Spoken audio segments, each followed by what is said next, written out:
DIDM, yung sitwasyon ni Colonel Grijaldo, nagreklamo yung asawa. We are always talking about welfare ng mga tao natin. Nakakulong na yung asawa niya, pinutulan pa daw ninyo ng sweldo. As I have said, you should be proud of him. Hero ninyo siya. Porque galit sa kanya yung Quadcom, galit na rin kayo sa kanya. Tama ba yun na behavior ng isang institusyon na dapat titingnan ang kabutihan ng kanyang mga membro? Ito na nga, katapangang pinakita ni Colonel Grijaldo hinangaan ni Bato. Bato, dumepensa sa sitwasyon ni Grijaldo. Pero bago ang lahat, maaari kayong mag-subscribe para maging updated sa mga issue at bagong mga balita. Malaki ang paghanga ni Senator Bato kay Colonel Grijaldo. Ito'y matapos walang takot na hinarap ang lahat ng mga buwaya sa Kongreso.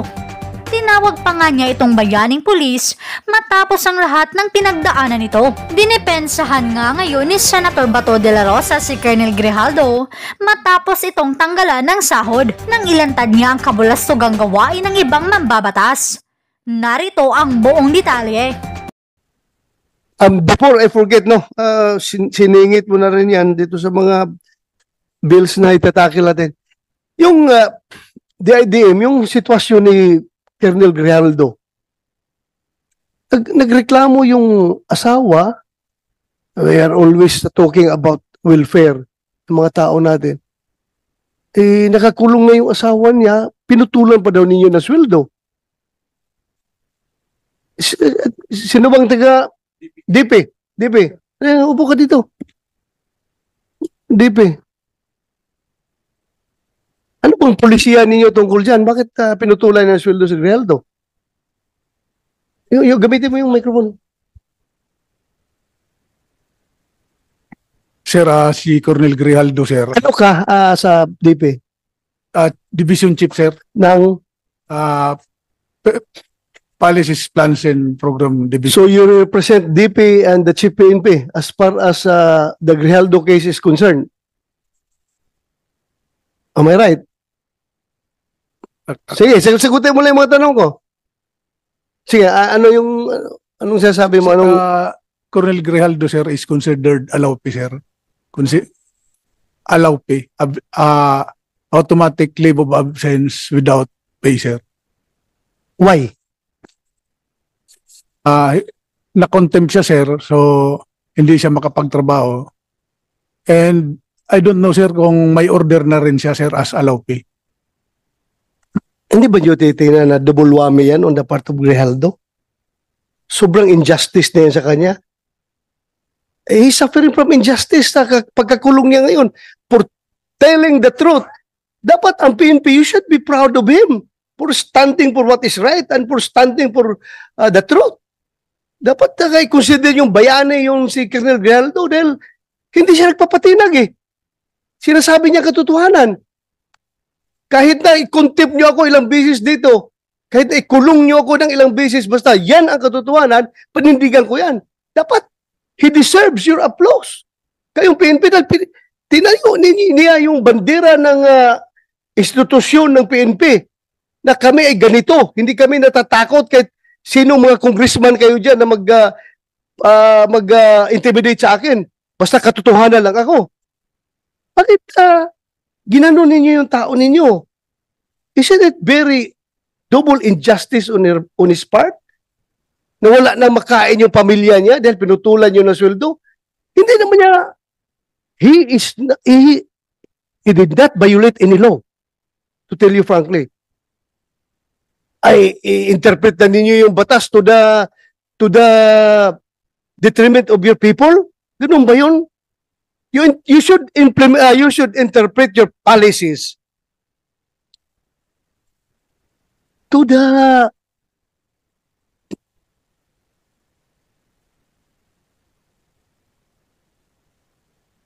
advantage of your people. Tingnan nyo, you should be liberal enough to interpret your own policies. Hindi yung porki nakakulong i-apply ka agad yung no work, no pay. I-apply ka agad ninyo yung, ano ba yung policy natin dyan pag nakakulong?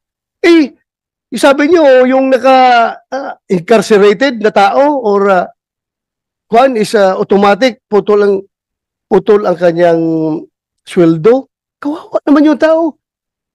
Yung ginagawa natin yung policy na yan, ha? The intent of that policy is to make sure na yung mga eskalawag na pulis natin na nakakulong ay hindi na mag-enjoy sa sweldo niya. Is Grijaldo eskalawag. Kaya for purposes of discussion, sabihin nyo, isa, wala kami magawa. Yan ang polisiya natin. No work, no pay. At kapag incarcerated, putol ka ng sweldo. But still, dapat may puso kayo sa tao ninyo. Kung nangyari sa'yo yung ginawa kay Grijaldo, anong sabihin mo? Sige nga, I would like to get your opinion. Sige, you open the mic. Ikaw, nagsasabi ng totoo sa isang congressional hearing. Kinontempt ka, ikinulong ka. Ngayon, nakakulong ka na, pinutulan pa na PNP yung sweldo mo. Wala ka ng pagkain yung pamilya mo dahil wala ka ng sweldo. Yes, sir. Ano masasabi mo? Sir, I think I will have the same sentiments with Colonel Grijaldo. Correct. Yes, sir. Particularly that he is my classmate, sir. Oh, so your classmate. Huh?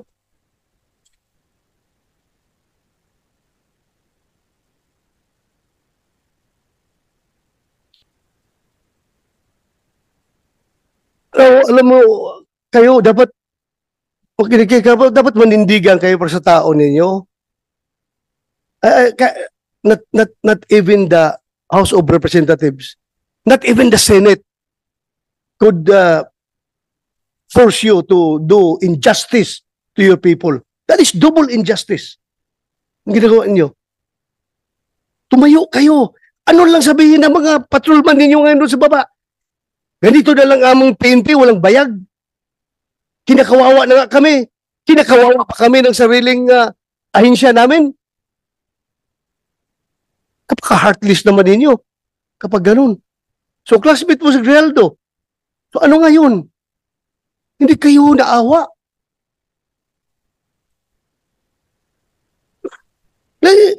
Then, I would like to acknowledge the presence of Senator JB Ejercito. Thank you, Your Honor, for joining. Alam mo,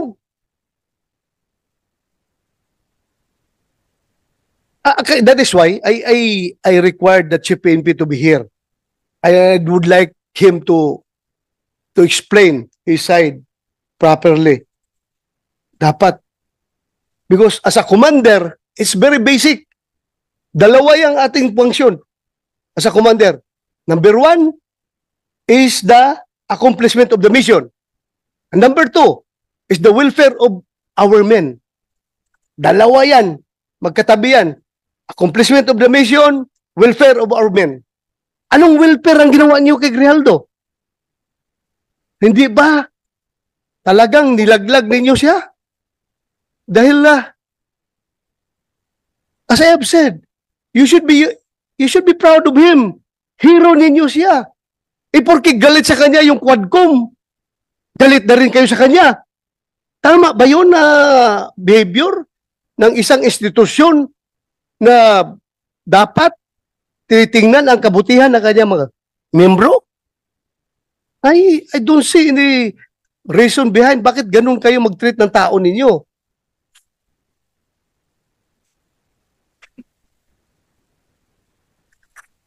Yes. Can we get your opinion? Your Honor, with respect to the actions of the House of Representatives, unfortunately, that's beyond the jurisdiction, Your Honor, of the Internal Affairs. We don't have an active. Meron kayong control doon sa Quadcom. Wala kayong control, but you have control to your own policies sa pag-apply niyo sa tao niyo, sa polisiyan niyo.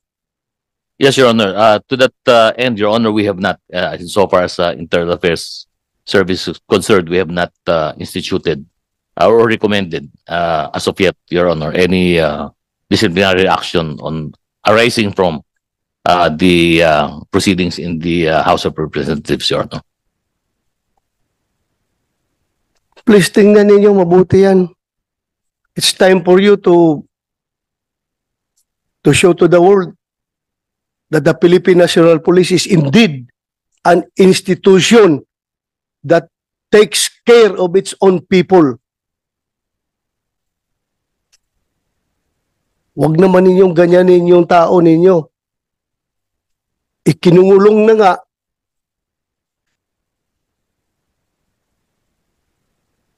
Sobrang injustice na na-experience niya ngayon, putulan pa niyo ng sweldo. Paano ang pamilya niya? Paano yung pag-aaral ng pamilya niya? Paano yung pagkain nila pang araw-araw? Wala na siyang sweldo. Okay lang sa akin yun kung iskalawag yung tao. Kung ninja cup yung tao, go ahead. You punish him.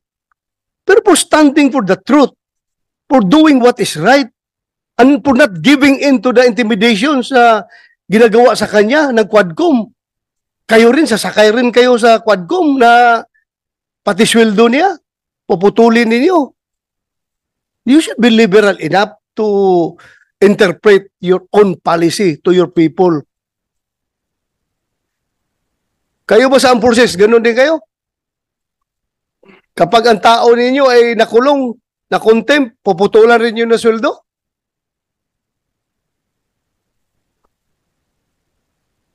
Anybody from the armed forces can speak up? General Mortello, sir, from the Yes. AFP. In our case, sir, it's all based on the legal requirements of to discipline our people. So it's all within the bounds of policies within the organization. We have yung tinatawag namin, sir, na the right of the commander to institute punishment. So meron sa the AW 105, sir. So any commander, even down to the smallest unit, can impose punishments based on the to institute discipline within the organization. So hindi basta-basta. Meaning, the commander still has the discretion. Yes, sir. Yeah. Discretion, yan ang pinaka-magic word yan. Discretion mo yan, being the commander. Nakita mo yung sitwasyon ng tao mo. May discretion ka. Di ba? Yes, sir. Alam natin, paglaban natin mga tao natin. May mga tao tayo na hinaharas ng mga politiko doon sa baba. May mga tao tayo na kung ano-ano na pinagpapail na kaso. Ito, kaso talaga sa korte, ha? Harassment cases dahil nga, ako mismo, may mga kaso ako noon na harassment cases from politicians because hindi ako nag-give in sa kanilang kagustuhan, sa kanilang pansariling kagustuhan. Hindi ako nag-give in. Kinasuhan ako. Pero, at least ang PNP namin noon ay hindi ako pinutulan ng sweldo. May kaso nga ako eh. Pero hindi ako pinutulan ng sweldo. Dahil nakita naman ng PNP leadership na itong tao na ito nagtatrabaho lang. Nasagasaan ang politiko. Ngayon, nagalit ang politiko, rumisbak, kinasuhan. So bakit ko puputulan ng sweldo itong tao na nagtatrabaho? Sa taong matino. You have the discretion being the commander. And your discretion, using your discretion, you should consider always accomplishment of the mission and welfare of your men. Yung pagpuputol yun ng sweldo kay Grijaldo, what mission have you accomplished? Meron kayo mission na na-accomplish doon? Wala. Wala. Yun lang po. Nandito kayo mga pulis, makinig kayo. Nagsusuot kayo ng uniforme na yan. You're wearing that badge. You're wearing that badge. You stand for what is written on that badge. Ipaglaban ninyo yan. Huwag kayong magpaitoy-itoy sa mga politiko. You know what I mean? Huwag kayong magpatuta-tuta sa mga politiko, ha? Ha? Yung mga politiko na yan, hindi yan nagtitraining. Ha? Kayo, nagtraining kayo. Yung sweat, blood, and tears ay nagsipaglabasan sa inyong katawan dahil sa training na yan. At gaganunin lang kayo.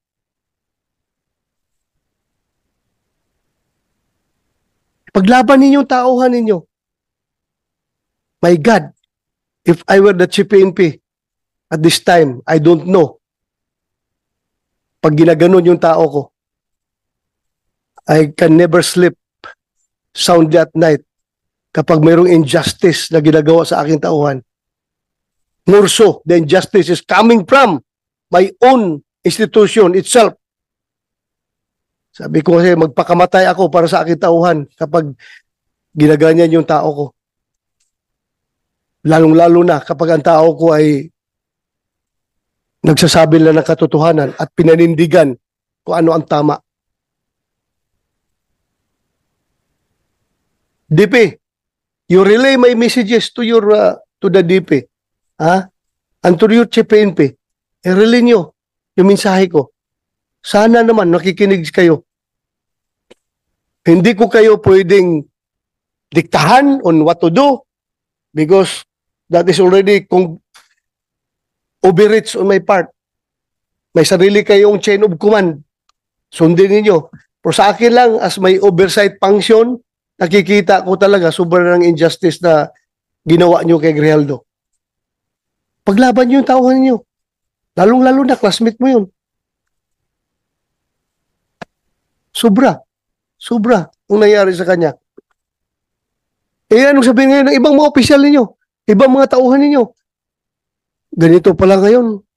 Hindi pala ako kayang dipinsahan ng aking sariling institusyon kapag ako'y lumalaban sa tama at sa katotohanan. Hindi pala ako kayang dipinsahan. Bagkos ako pa'y pinutulan ng sweldo. Ano makakain ng pamilya ko kapag ganun? Makonsensya naman kayo. What happened to Grijaldo may happen to you. O hindi mangyari sa inyo yan. At kapag ganun kayo ka-weak as an institution, I don't know what will happen to the PNP. Lumaban kayo. Labanan ninyo yung tama. Huwag kayong magpa-kuan dyan. Yes. Sir, I would like to inform the Honorable Senator that the PNP is apolitical po, sir.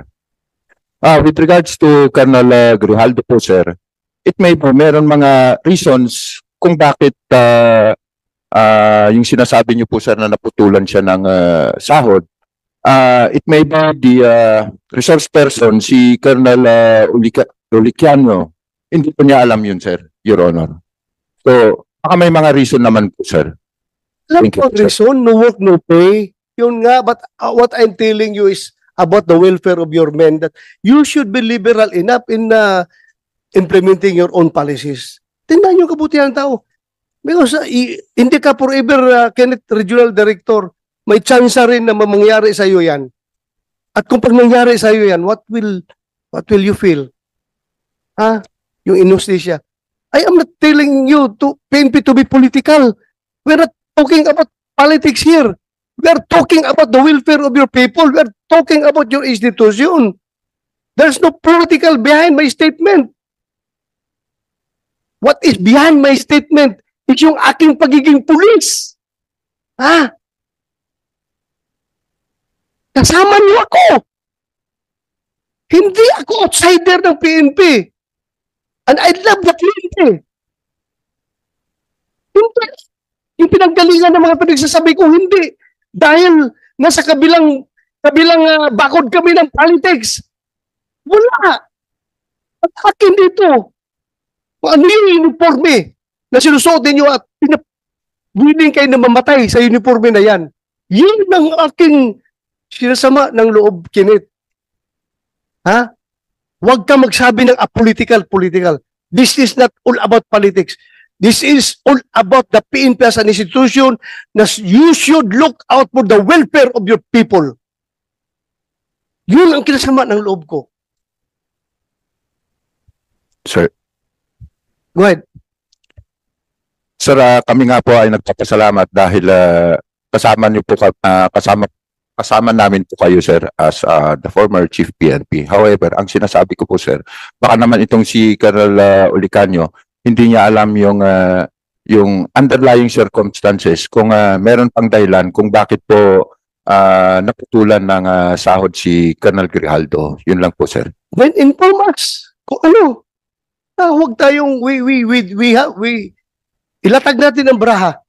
Ilatag natin ang baraha kung bakit talaga ninyo ginanon yung tao. Tanungin natin. Yes, sir. Did he violate the law? Meron ba siya binayulit na batas? Yung pagka-contempt niya, kasalanan ba niya yun? Kasalanan ba niya? I'm sure all of you were watching the proceedings. Kasalanan niya kung ipagtayo niya yung katotohanan? Panindigan niya yung katotohanan? You want to say something? Yes, sir. Based on our policy, sir, yung allowpe po kasi, sir, once hindi siya makapag-perform, katulad nung nakulong, sir, so he will be issued orders as allowpe, sir. Then, corresponding to that, yung salary niya, sir, talagang puputulin din based on the... Wala akong question dyan. Alam ko may mga policy na ganyan.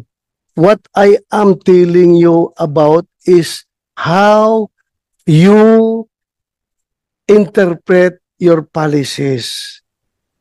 Maawa naman kayo sa tao ninyo. Yun lang sa akin. Welfare of your men. Yun lang sa akin. I hope you get me right. I hope. Hindi ko sinasabi na pag walang tapon niyo yung mga policy ninyo dahil ginawa yan, may rason yan. At ang rason yan, I should be clear to you. Bakit dating ginawa yan? Kasi yung mga eskalawag na pulis na patuloy pa rin na nagtatanggap ng sweldo kahit may mga kaso, yan, ginawa natin yan.